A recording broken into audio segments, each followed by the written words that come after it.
Terapi musik ternyata dipercaya efektif meringankan beban fisik dan emosional dari penyintas Alzheimer.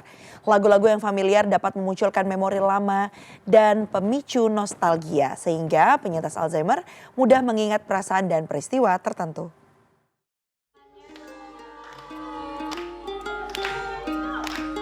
Sekelompok oma dan opa ini asyik menyanyi dan berjoget di salah satu ruangan di kampus Universitas Katolik Atmajaya Rabu pagi.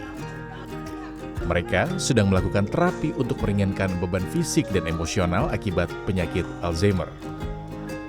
Alzheimer adalah penyakit degeneratif otak yang menyebabkan berkurangnya fungsi kognitif seperti penurunan daya ingat, kesulitan berpikir dan membuat keputusan, serta disorientasi waktu dan tempat. Berdasarkan banyak penelitian, musik terbukti bermanfaat untuk merangsang ingatan dan membantu regulasi emosi penyintas Alzheimer. Alzheimer secara khususnya kan merupakan degenerasi dalam ranah memori, jadi sering ada lupa atau sering kalau yang orang awam bilang itu pikun. Nah, musik itu sendiri bisa digunakan secara langsung, almost automatically. Jadi secara otomatis musik itu bisa memanggil kembali memori-memori yang berkaitan dengan kehidupan masa lalunya.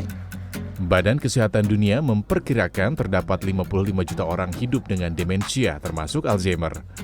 Jumlah ini diproyeksikan akan terus meningkat menjadi 78 juta orang di tahun 2030 dan 139 juta pada 2050. Gaya hidup tidak sehat seperti merokok, mengkonsumsi alkohol, dan kurang bergerak berpotensi meningkatkan risiko demensia.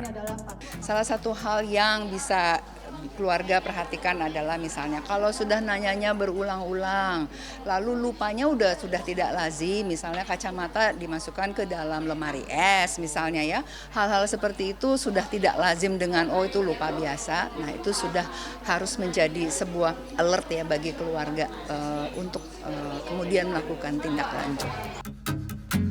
Seiring perkembangan zaman, Alzheimer tidak hanya menyerang lansia, gejala Alzheimer juga banyak ditemukan pada anak muda.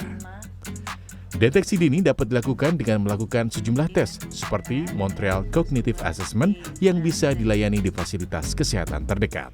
Jadi hasil tes mukaina saya hari ini skornya adalah 31/30, artinya belum mengalami penurunan kognitif, masih belum demensia. Mudah-mudahan bertahan ya sampai tua nanti. Nah, buat Anda yang melakukan tes ini dengan skor di bawah 26 ini harus waspada dan berhati-hati dan bisa melakukan tes lebih lanjut ke dokter ataupun fasilitas kesehatan yang ada. Untuk meningkatkan kesadaran tentang demensia dan Alzheimer, serta mengatasi stigma yang menyertainya, setiap bulan September diperingati sebagai Bulan Alzheimer Sedunia. Pada 2025, fokus utama peringatan Bulan Alzheimer Dunia adalah untuk mendorong rehabilitasi kognitif bagi para penyintasnya. Satrio Adi, Aryo Asmoro, Jakarta.